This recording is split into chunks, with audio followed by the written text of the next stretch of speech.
Oh, hey, welcome to World Breach Report number 13. I'm your host, Sean, from Sean Hunts Monsters, and I'm here with Mr. Dexter, and I'm also here with Miss Josephine, as we are pushing forwards into this crazy world and all the disclosure that seems to be happening on multiple fronts. Do you not seem to feel that there is a definite shift in reality? And I don't just mean in like the mindset, I mean in reality itself. It seems like there are so many very bizarre things that are going on. And that's what this show is all about. We're here to discuss the files that can help you escape the cage that imprisons your mind. And of course, I want to start off by saying a huge thanks and express my gratitude to everyone who has shared, liked, and subscribed to the channel. It's been very, very useful. And as well, big shout out to everybody out there who is, joined the Discord server.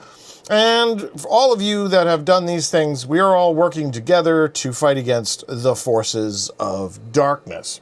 And speaking of the forces of darkness, there's this whole idea of dark matter. Have you heard about this? So dark matter is the idea that these physicists have where they're like, hey, there's a bunch of stuff that we can't account for in the universe because of mass and everything, so we're just going to call it dark matter.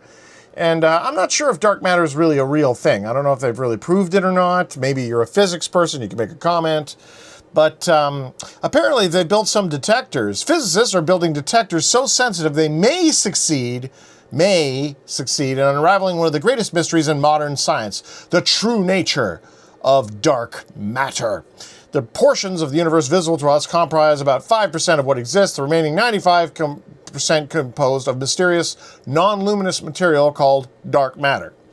Well, they don't know what it is because it's only 5% of the universe. So it's entirely possible. It's like, the fabric of reality is like these strands of cloth that are woven together. We're only on 5% of those strands, and the other 95% of those strands make up other dimensions that we're not part of, which is probably where all these world breaches are going to and coming from. I mean, if only 5% of our reality makes up all of this, then it would stand to reason there's got to be, quite a few other realities that exist within that frame. And that's even if we've got that 5% right, because if we don't even know that, then, what are you doing?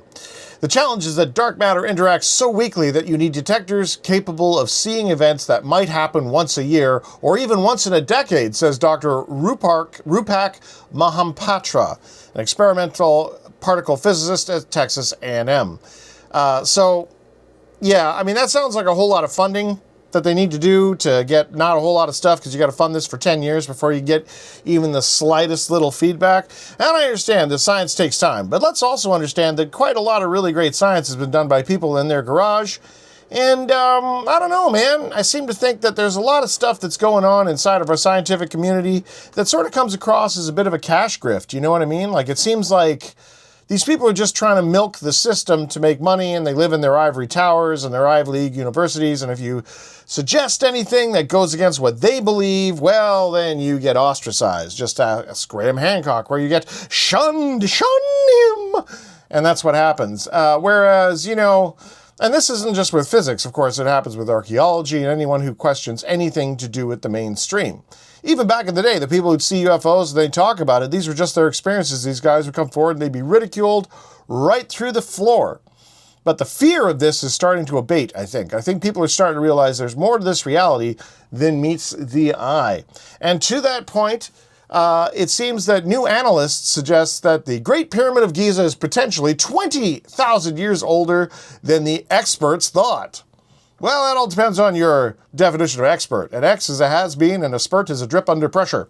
So it seems to me that quite a lot of experts like Robert Schoch, Graham Hancock, a bunch of these guys have all come forward and say, yeah, actually these pyramids are way, way older than 20,000 years. But now, of course, they can't come out and say, oh yeah, by the way, Graham was right. They can't come out and say that because Graham might be able to sue these people through the floor for all the horrible things that they've said and done to him. So they got to do it gradually, piece by piece. So they'll start pushing it back, just a little bit at a time. They'll just try to use that shoehorn to wedge open the brains of these people.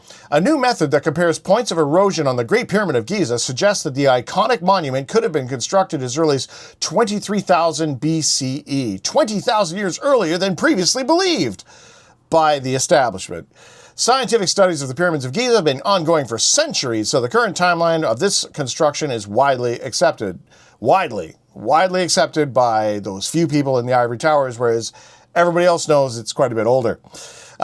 This timeline was determined using both historical records and scientific studies. Ancient authors like Herodotus and Khufu had the Great Pyramid constructed as his tomb. They did? Wow. They had it constructed as a tomb, but no mummies were ever found in there, and there's no writing in there at all. I mean, there was some graffiti that was found on a wall, noting that he brought the people to utter misery by making them transport and possibly heavy limestone blocks from quarries, possibly located hundreds of miles away, in order to erect the 481-foot structure. Yeah, he did that, hey? He had these people made their life miserable by transporting it. How would they do that exactly? How did they transport the stones? Well, the logs, I guess, they rolled them on logs, except for the stones were too heavy to be on logs. They would crush the logs into splinters. Yeah. How would they do that exactly? How did they move the massive stone blocks? How did that happen? Yeah, that's the question. And how did they lift them? You know, I mean, I don't know if you've done any really deep dives on the Great Pyramid of Giza, but it's not a tomb.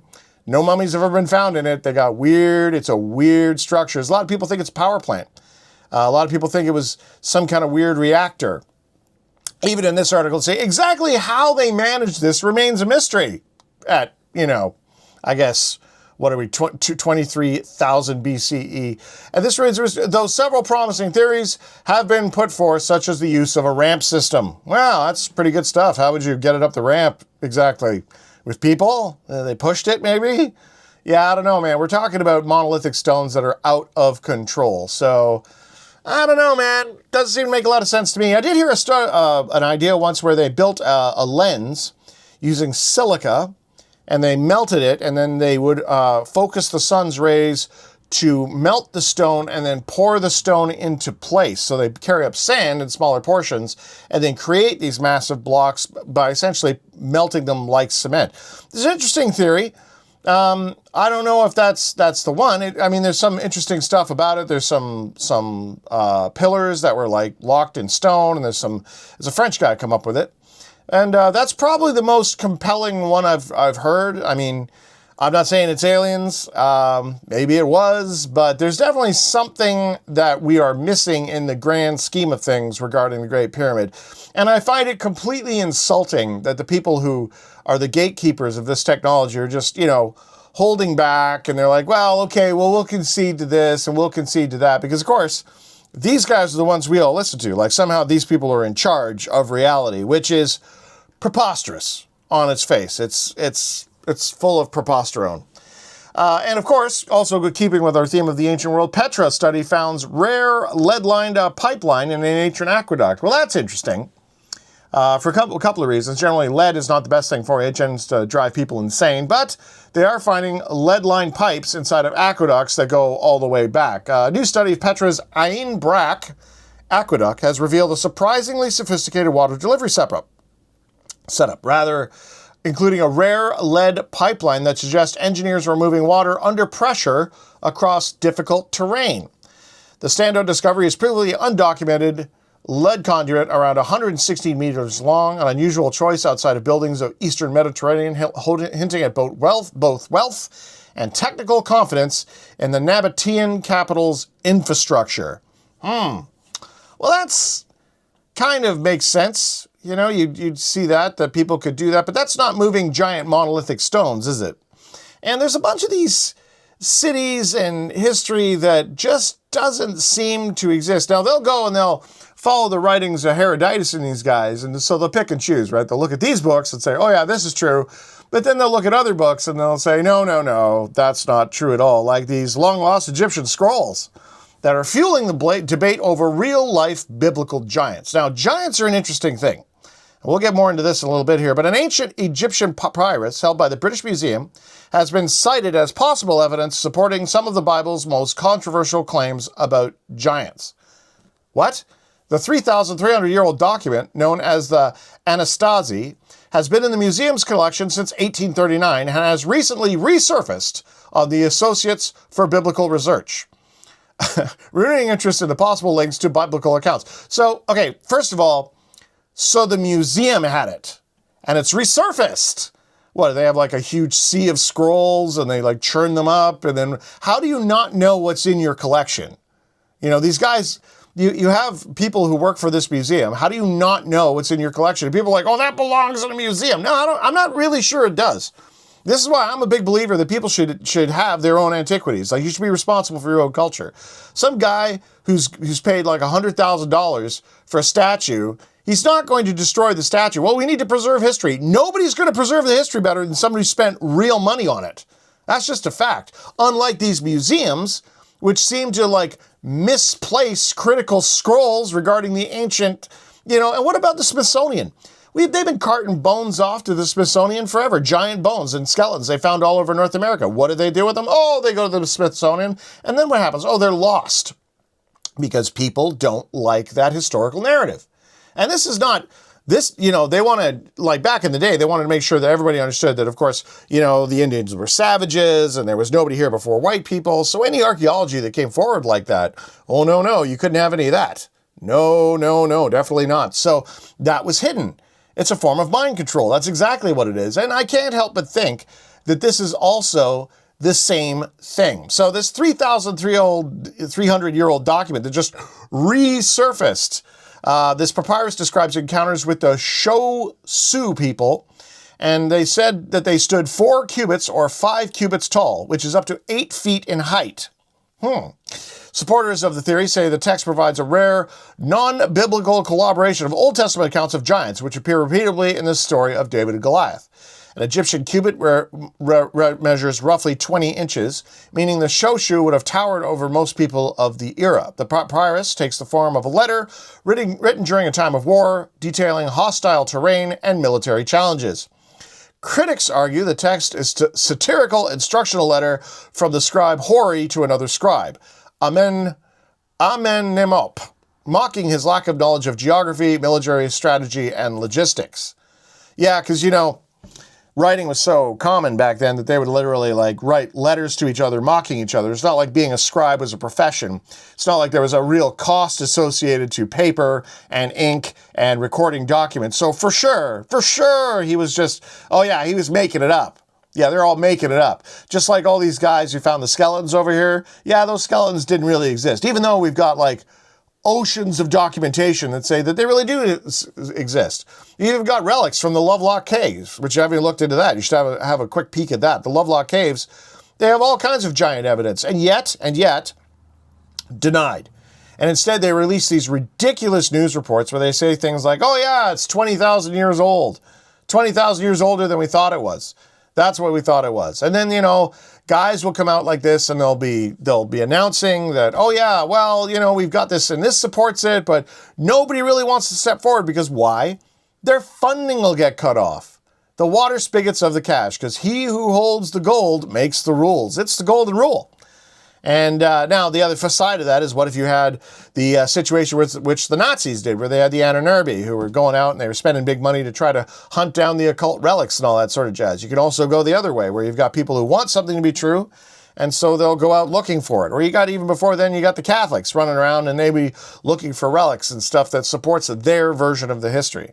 And that's why it's up to the individual. That's why it's up to us, really, monster hunters. Those of us who are willing to go out and find these events, find these things, go and explore these regions firsthand. We can't rely on other people to discover reality for us. We need to be pretty clear about what it is that is going on, because if we try to rely on other people, you're going to get screwed on the deal. And this has been shown time and time again. Now, the giants thing is pretty wild, I got to say. I mean, it seems to me that we still get sightings of Bigfoot. We still get sightings of these creatures, which are, anywhere from, if you look at the record books, they go anywhere from a meter tall to 21 feet tall, depending on what part of the world you're in. And I think it'd be really hard to hide these creatures for a long period of time. So maybe that's what this dark matter thing is. Maybe that's where these world breaches and these openings, that's where they go. They sort of phase into our percentage of reality, and then they phase out again, and they go back into what scientists think are dark matter. Of course, they can't prove that. They got to wait for a single event that occurs once every 10 years to try to back their theory. I mean, there's some flimsy stuff, man, but that is flimsy stuff inside of a world of flimsy stuff, if you know what I'm saying. Now, let's also consider guys like David Grusch. Now, David Grusch, who was a whistleblower, he came forward on Joe Rogan a while back, and this was interesting. Speaking to Joe Rogan on his podcast back last year at the end of December, Grusch made a startling claim concerning the origins of angels and other spiritual beings found in the historical religious texts, like the Bible. He maintains that it's possible that early civilizations may not have been able to fully understand the nature and origin of extraterrestrial visitors, instead perceiving them as divine or spiritual messengers. Unlike us, of course, who completely understands extraterrestrial beings. Yeah, and they're probably outworld entities. So that's interesting that even Grusch, who's coming forward saying, oh, yeah. And then you got like the Collins elite, who are these guys who are like, yeah, there's these creatures that exist beyond space-time that are entering our world and they're harvesting us. That's why there's so many people going missing. You know what I mean? That's why there's this universal fear of the forest. That's why we're afraid of the dark. That's why we're afraid of things that doesn't really make sense for us to be afraid of. And I've given a link to that original interview, but he goes on to say, many historical accounts of encounters with such beings, such as stories of them descending from the sky, bathed in light, or delivering telepathic messages, mirror modern descriptions of encounters with UFOs and extraterrestrial or outworld entities. The consciousness found in such stories from different cultures, geographic regions, and time periods, he argues, adds a credence to the idea of the common explanation for them all. Well, again, going with the coral reef model, where consciousness is one of the rarest things in the universe because you have to have life, and now we got this little blue ball and all the stuff that's going on with the moon, it would seem to me that this particular petri dish, which we call the Earth, is under quite a bit of observation. And it is also pretty apparent that humans, we've been purposely made so that we don't really understand telepathy. In fact, there's people who don't even admit that it exists, that it's a real thing. But it's getting more and more on the forefront that is a greater part of our consciousness. It's a huge part of consciousness. And yet, even though all these cultures all over the world, even though everyone says it has some form of meditation, that it's not really encouraged. Not in Western culture. Eastern culture it might be, but in Western culture, no, meditation's a no-go. And I've said before, it's bizarre how hard it is to meditate. I mean, really, you're not doing much, and yet, it seems so difficult to be able to sit down, quiet your mind, and focus your mind in such a way that perhaps you can begin to build up that muscle, whatever it is. And I deeply encourage you to do that. As I've said before, meditation is one of those things that we can do ourselves, doesn't cost any money, which is probably why, there's not more schools that, promoting meditation, because once you know how to do it, you can do it pretty much everywhere. And the evidence is overwhelming that these kinds of events and these sorts of beings which exist, which are clearly using telepathic communication, exist. Like just recently, leaked U.S. Air Force footage shows UFOs in airspace over the Middle East. So this just came forward. 2 leaks, videos recorded by the U.S. military purportedly show UFOs operating in the Middle East. The Middle East again. Now where all the Bible stuff happened, just throwing it out there. The radar footage generated by Reaper drone flown by the Air Force more than 13 years ago was reported by prominent UFO researcher George Knapp and Jeremy Corbell. Boy, those guys sure get a lot of access, hey? I wonder how George Knapp happens to get all that military access and stuff. It's almost like, he might be working for him. Just saying, he might definitely have some pretty big connections there. The U.S. Department of War and the intelligence community officially designated the flying objects to be unidentified anomalous phenomena, UAPs, because they're going to call them UFOs, and the government's new term for UFOs. The 3 lights or orbs in a triangle formation were seen moving over the Persian Gulf on August 23rd, 2012. And the video that they released showing this 13 years later and January 30th. Now that makes me wonder, why? Why are they releasing these videos now after 13 years? Why are they doing that? You know what I mean? Seems kind of odd. Like you can bet there's a reason. And that might be the people who say, well, they want to, distract from what Trump's doing, or well, they want to keep people's minds off of what's going on. I don't know. I think we're slowly building towards something. I think that there's some kind of a battle which is going on right now that we're not aware that we are what is in the balance. We are the treasure that these forces are in fact fighting for. And I don't know about you, but I think that self-rescue is something that we need to work on and orchestrate in our own lives. Like there's no way that we should be sitting back and just allowing ourselves to be battered around like, Well, like so many chips on a bargaining table. Now, Mation, one of our handy-dandy monster hunters, found this and posted it in our Discord server, which is a great place to go hang out. And he found the alien abduction odds index for 2026. Now, this was a really interesting, it's from these places that do sports betting. And so they go on to say that most alien abduction stories begin quietly, a strange light, missing moment, something that feels off. Many are never reported, others are quickly dismissed. Yes, many are never reported, like 2% are only ever reported. So you could probably multiply these by, quite a bit in order to get, what's actually out there. But even when years of UFO data are compared, clear pattern emerges. These reports don't appear evenly across a map. The Alien Abductions Odds Index 2020-26 compares where abduction-related UFO reports are most and often recorded across the United States and Canada. It doesn't predict events, it compares patterns. Now, in BC and New Hampshire are the two states that have the highest you have the highest chance. They recommend a 2% chance of you being abducted, which is 1 in 50, which is actually disturbingly high, really. But British Columbia, where I live, is I'm very blessed that way. And that's something that one of the reasons why, I've gone and I've gotten the vehicle, the TW200, and I'm going to be going out looking for these things and getting involved and getting into deep bush. Because I don't think it's very possible for us to chase down these creatures. I think what we need to do is we need to get to location and sort of have like, a hunter and a hide kind of idea. We need to hunker down and we need to wait in a specific region and see what emerges. Because just like we've learned from David Paulides, there are things that are going on within the deep bush. And British Columbia is almost completely deep bush. And yet, it's the Sasquatch capital of the world. You've got, it's easily one of the top UFO hotspots, if, according to these guys, the top UFO hotspot in Canada. So what's going on there? Not to mention the fact that, hey, we got a bunch of mountains. In fact, we have all the mountains. And for some reason, there's some kind of a correlation between mountains, specifically volcanoes, and these strange world breach events that seem to occur. So I'm not really sure why that is, but it's definitely something we should look at. And even when you've got odds and stats where it's coming out like this, it's time for you to realize that there's more to life than just, death and taxes. There's more to life than just sitting around getting fat watching YouTube. Not my channel, of course, but other people's channels. Or perhaps just, watching sport ball or Bad Bunny or whatever it is else that you're going to get into and waste your time.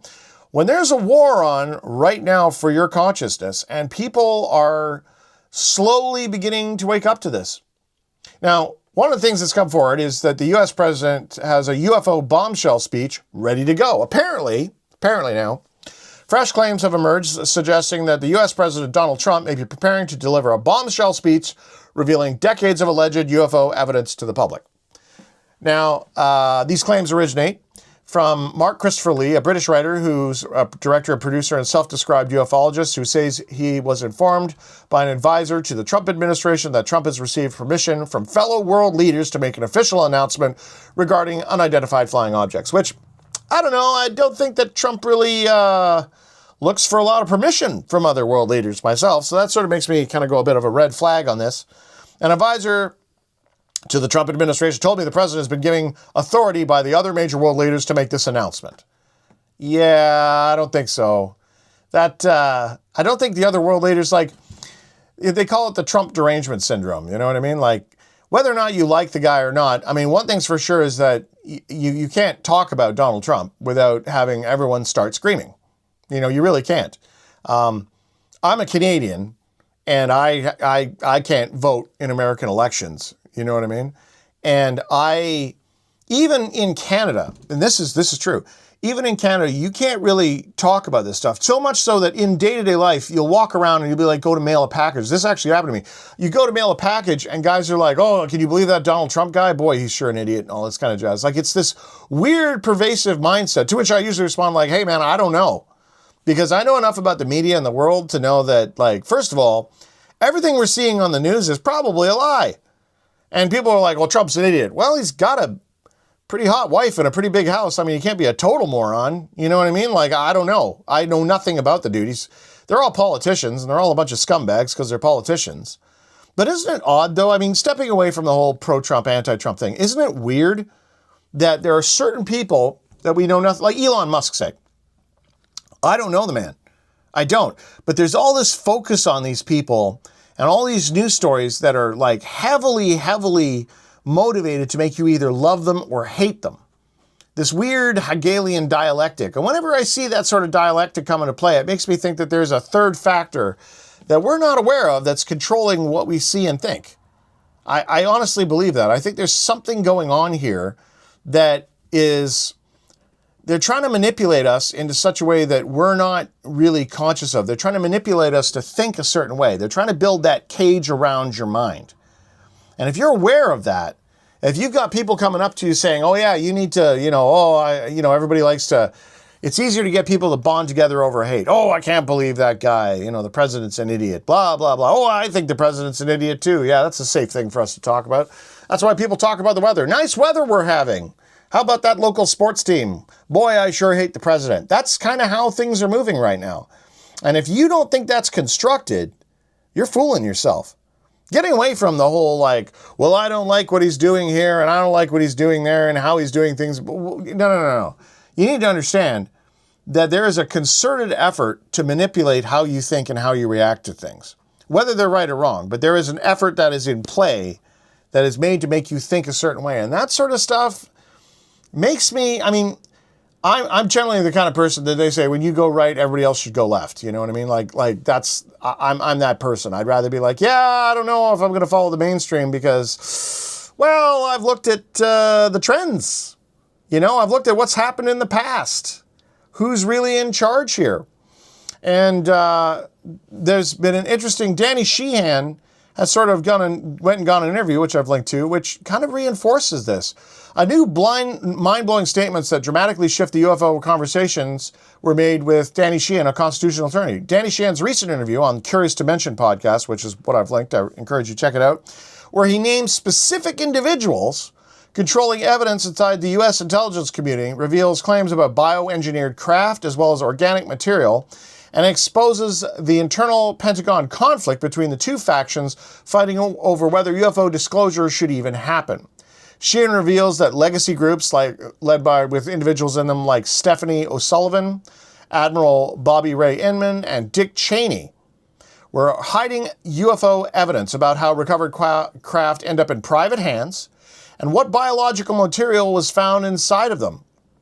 Now, on top of that is the fact that, do you remember that there was this movie called Navigators, where they found this ship, and this was back in the 80s, and maybe it was Flight of the Navigator, but the ship was alive, and it was telepathically controlled. And there was a whole lot about that movie that was like, that's pretty wild stuff. But they go on to say that these ships are telepathic controls. The ships are semi-sentient, and they're like alive. They seem to be alive. Like the ship itself is a living thing. Now, that is some wild stuff. And when you consider how consciousness is what's used to control these things, it makes you very, very, it makes me, kind of consider how important consciousness is.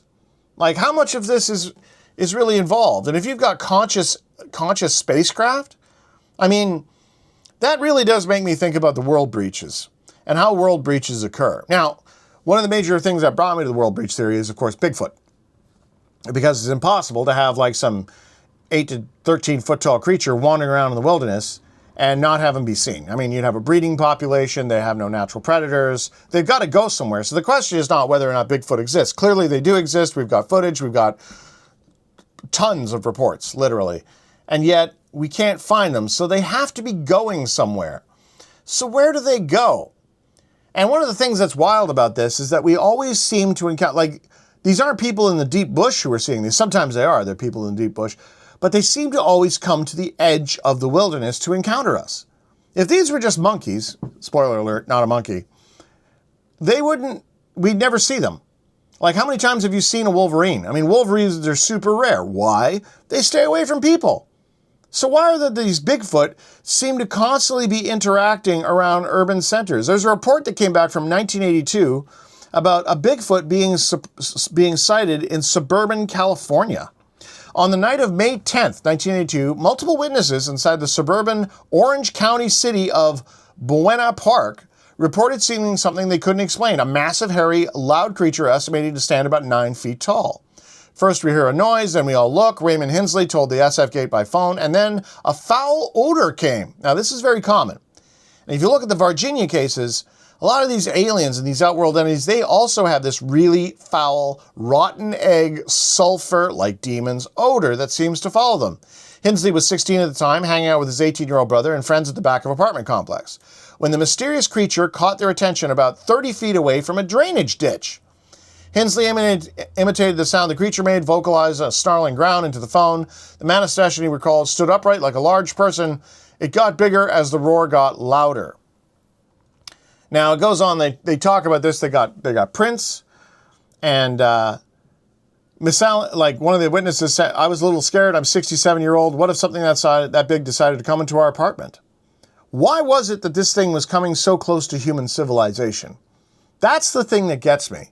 Because if they're monkeys and they want to like encounter us, or they, if they're living their lives, say, as monkeys, they got to know that humans they kill everything. They kill everything they see. So they got to know we're a threat, right? So why do they keep coming close to us? What are they doing? Well, we can check with the First Nations reports. What do they say? Well, they say that they eat people, specifically women and children. In fact, they grab women, often impregnate them. Sort of makes me think of the UFO thing, but yeah, they get raped up pretty good, and then they wind up, sometimes they escape and they come back, or they get eaten. So this whole Harry and the Hendersons view of what Bigfoot is not exactly accurate. And everyone's like, oh, they're not hostile. Based on what, bro? Based on what? Because all the native legends, everyone, and I mean everyone, is terrified of these things. Sure, there's a few that claim that, oh yeah, we traded with them and stuff like that. But the majority of the reports that have come in are people who are utterly terrified of these beings. Utterly terrified of these beings. On Vancouver Island, there's a place called the Forbidden Plateau, so named because they tried to settle there and the Bigfoot showed up and ate all their women and kids, or abducted them, depending on the story you listen to. And they got plaques there talking about this all across the Forbidden Plateau on Vancouver Island, which used to be called Ape Island because, Bigfoot. But of course, all that's just crazy pants. Yeah, we can't even allow that to be considered. Doesn't this sound just a little bit too much like mind control? And one of the guys who's been instrumental in bringing this to the forefront, of course, is David Paulides. He's the guy behind the missing 411 phenomenon. And in Reality Check, and Russ Coulthart interviewed David Paulides, which I was really happy about. I've been talking about, why isn't this guy getting more play? Finally, he seems to be getting some play. In the episode of Reality Check, Ross Coulthart sits down with author and investigator David Paulides, whose new film, American Sasquatch, which is worth watching, Man, Myth, or Monster, takes the audience on a groundbreaking investigation into the world's greatest mysteries. The pair discusses Paulides' investigation, DNA test results, and mysterious disappearances, also the possible connection between UAP, and Sasquatch sightings. But what he mostly talks about is the fact these things are coming through, wait for it, world breaches. That's right. Dimensional portals. These things are entering our reality and leaving our reality again. Much like the UFOs from the documentary A Tear in the Sky, where they have video footage of a rip opening in the sky, a UFO coming through with it, and the breach closing again. This isn't rocket surgery, people. Quite obviously, there is some kind of a wormhole or bridge or Stargate or rift or psychically controlled, maybe through consciousness, which is, I'm kind of beginning to lean towards that. There's a lot of people that talk about Bigfoot having this huge sagittal crest, they call it, like a cone head. And then you think back to these Peruvian skulls, like there's the guys that tie the boards to their heads, and they reshape the baby's skull. But there's also these skulls that are pointed like that have a capacity 25% larger than the human mind. And I can't help but wonder, now, why is that? Why is that? Do you know why the Pope's hat is all pointed like that? You ever wonder why that is? Probably because it was used to depict having people with pointed heads. That's why you had all these headdresses and stuff like that are really tall and pointed. Why do you suppose that was? Probably because the gods all had pointed heads. They all had these larger brains. And if we, as humans who have been repressed, stepped on, controlled, and farmed, are able now to develop ourselves to a point where we're having psychic abilities through things like meditation, through things like the gateway process that the American government was working on for years and years. If that's not true, then, or if that is true, what do you suppose would be the case for beings that had a larger brain? Like, why is it that Bigfoot doesn't have any tool use? Why doesn't he light a fire? Why isn't he ever seen wearing clothing? Maybe it's like dolphins, you know, they don't need to develop a whole lot because it's the time they're not looking for food, right? So if you've got a lot of spare time, that's when you got intelligence and things like that forming. So I'm thinking that maybe perhaps Bigfoot is able to travel just between dimensions like that pretty easily to gather food. He's a wide-ranging predator, like so many other cryptids which are seen. The thunderbirds, these pterodactyls that come across. Some of them may be time slips. Some of them may be time slips, like the beast of Gislan, or just Giovanni, not Gislan. But you know what I mean, that beast thing. Something weird there. And it's not just, nobody's making this stuff up. So there's a war on for our brains. And when you get away from the paranormal aspect of it, consciousness itself is under attack. And we see this in our day-to-day lives. Like ever since radio and then television and now, you know, social media, you can't tell me that's not trying to control your consciousness. Everything is the Hegelian dialectic, like I said. And now it's come out that ultra-processed foods should be treated more like cigarettes than food. Ultra-processed foods, UPFs, are made to encourage addiction and consumption and should be regulated like tobacco, says some researchers. Ultra-processed foods have more in common with cigarettes than with fruit or vegetables and require tighter regulation according to new reports. Cigarettes and these UPFs are engineered to encourage addiction and consumption. Researchers from 3 universities pointed out the parallel and widespread health harms. Addiction. It's addiction culture. These foods, which are widely available worldwide, are food products that have been industrially manufactured, often using emulsifiers or artificial coloring and flavors. The category includes soft drinks and packaged snacks such as crisps and biscuits. Now, why would they be doing this? Money, of course. It's easy. And if you have like what they used to call excitotoxins, which are these foods, these things they put in a food that had no effect other than to be addictive. And these are the things that are making Americans morbidly obese, like high fructose corn syrup. High fructose corn syrup is not allowed in Canada. Not right now. But there'll come a point where you notice that all the rich and elite, like the Rothschilds, okay, they don't eat food, they grow all their own food. The Rothschilds grow all their own food in a gardening estate. I know this because there was an episode of Gardener's World where Monty Don had a bunch of people go over and they went to the Rothschilds' mansions and they showed all their food gardens. What do you think? They're trying to save money or what? Or do you suppose they're probably worried about what's going on in our food supply? There's obviously more than just social media and what's been going on the television that is trying to control you. Everyone knows this. There is poison being pumped into our food. We are slowly but surely being turned into a domesticated farm animal. I mean, we know that cancer is turned into an industry. There's no kind of cure. The safe supply drug policies where they've had people who are turned into addicts and now that's an industry. You know what I mean? These people are all being farmed. And it's not helping anyone and it's not enhancing anyone's consciousness. So maybe that's what the breakaway civilizations are. Maybe they're the people who choose to live differently, who choose to live clean. And of course, we've already seen them. Oh, that's just a dirty hippie. Oh, that guy's a war hawk. You can't tell me if you've ever lived on a military base that that's not a breakaway civilization. I mean, that's one of the most culty places I've ever been in my life. You know, or a mining camp or a mining town. You know, you have these towns and everybody works for the same company and it builds this weird little Truman Show-esque kind of vibe. That's a breakaway civilization. All you have to do is isolate that and have people have access to technology that no outsiders do, and boom, you've got yourself a breakaway civilization. And of course, the last thing we'd want to do is have people with enhanced mental capabilities to be existing inside the farm animals. No, no, no, no. We definitely don't want any clever farm animals. They want to keep you in your cage, right? Which leads me to one of the most disturbing stories I've come across in a long while. Now, there's this thing called Aphantasia, or Aphantasia, we'll call it Aphantasia, which is the inability, this is terrifying, This is the inability to visualize things in your mind. Now, as a kid who grew up playing Dungeons and Dragons, okay, the idea of not being able to imagine something, like I live on imagination. I wrote some books on it. Like this, my imagination is a key integral part of who I am as a being. It's why I'm doing the show. It's how I've come to the conclusions I have. But there's 4% of the American population and growing have a complete inability to visualize.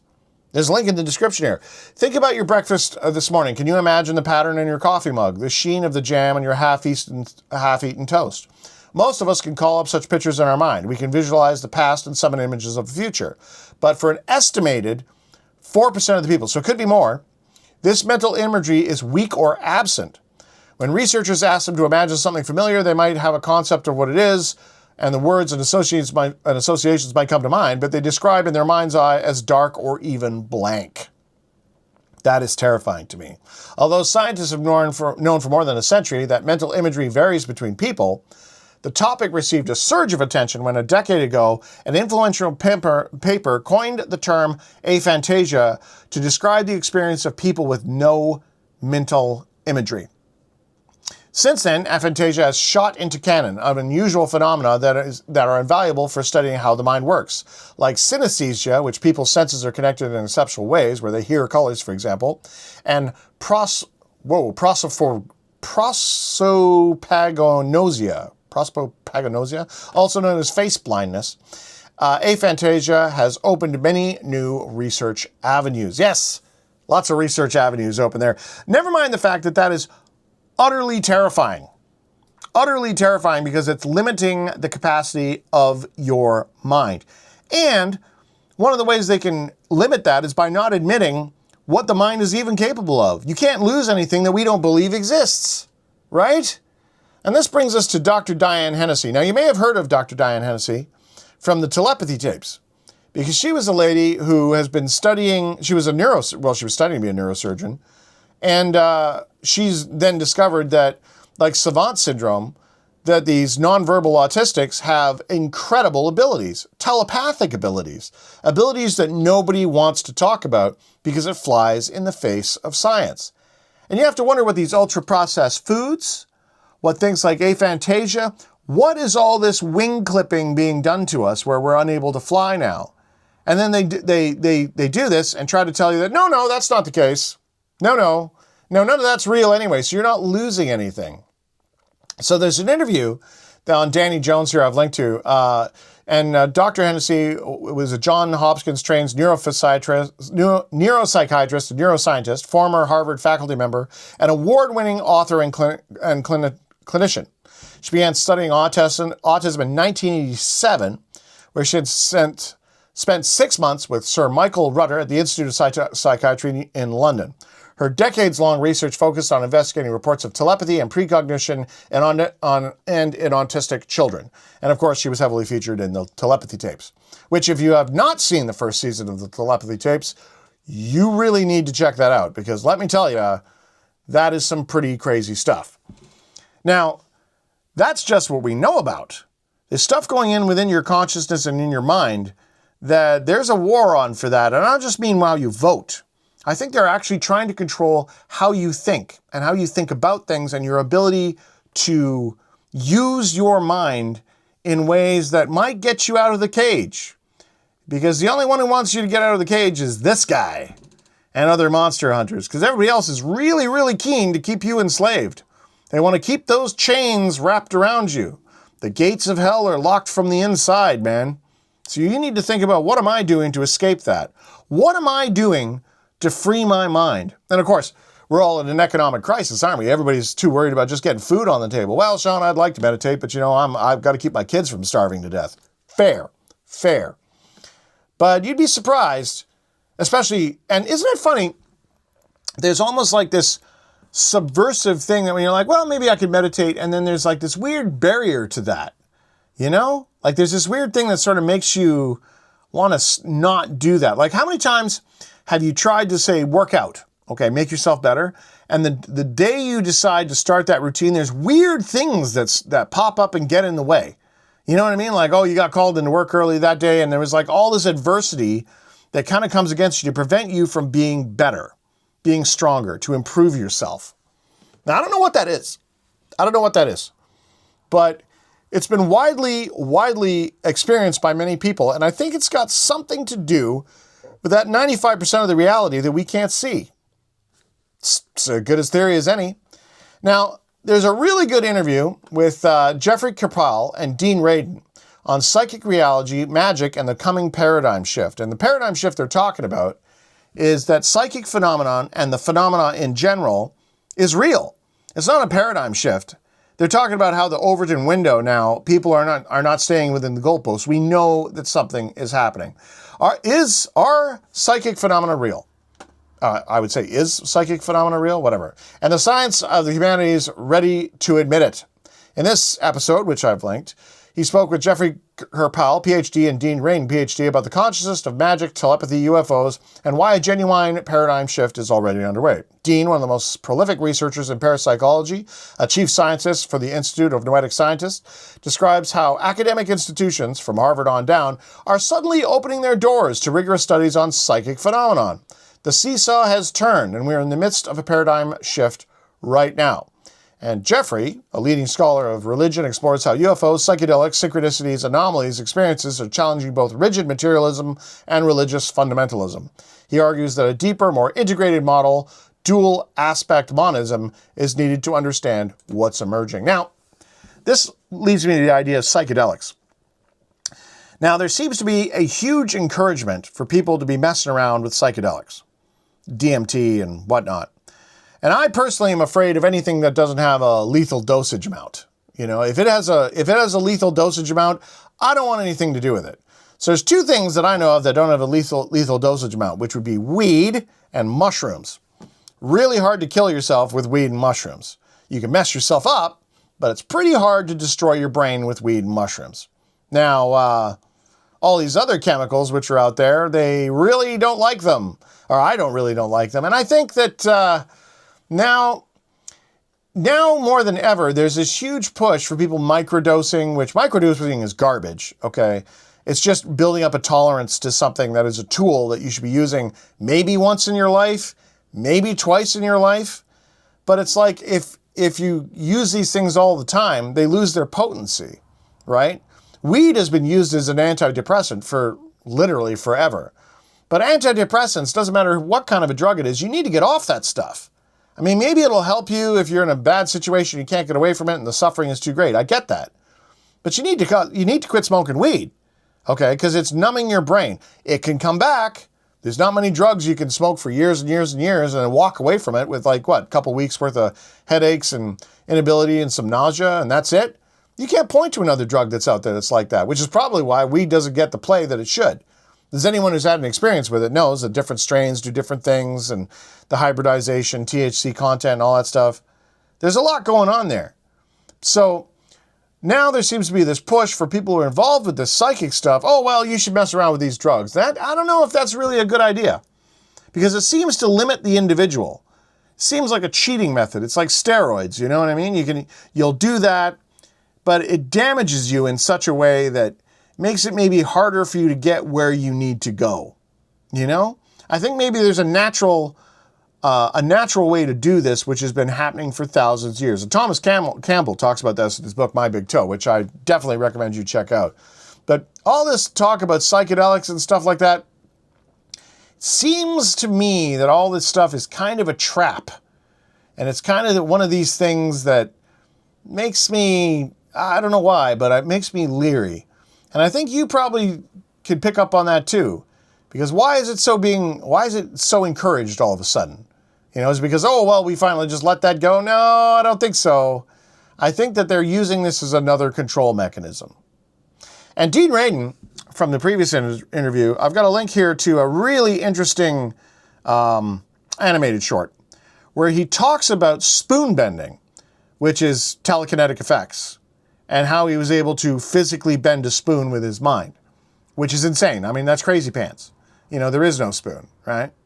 So It's a very interesting thing from his new book. It's one of the most interesting chapters in Dean Radin's latest book, The Science of Magic, discusses a moment where he actually experienced firsthand a bona fide psychic event involving classic utensils and psychokinetic experimentation.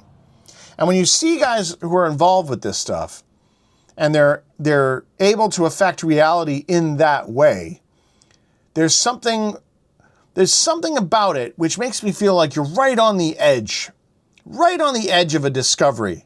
It's like we're so near the surface, even our hands we're just about through that stuff. We're almost there.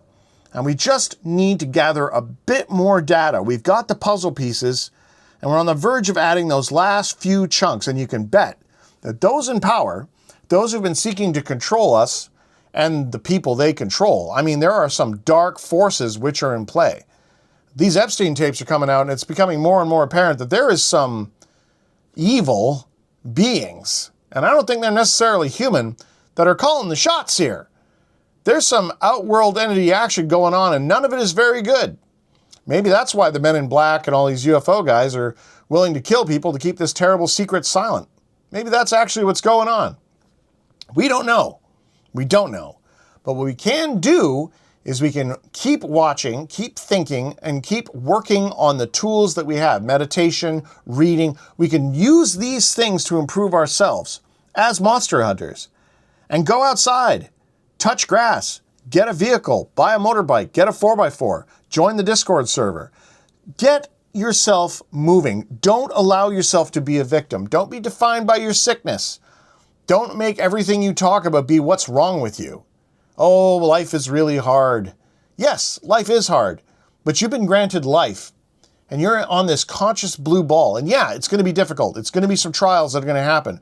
But I find that if there are forces that are working against you in the world, there must be forces that are working for you as well. And you got to ask yourself, what are you going to focus on? Are you going to focus on the negative, or are you going to focus on the positive? And maybe if you work just hard enough, you'll catch that break and become a much more than what you already are.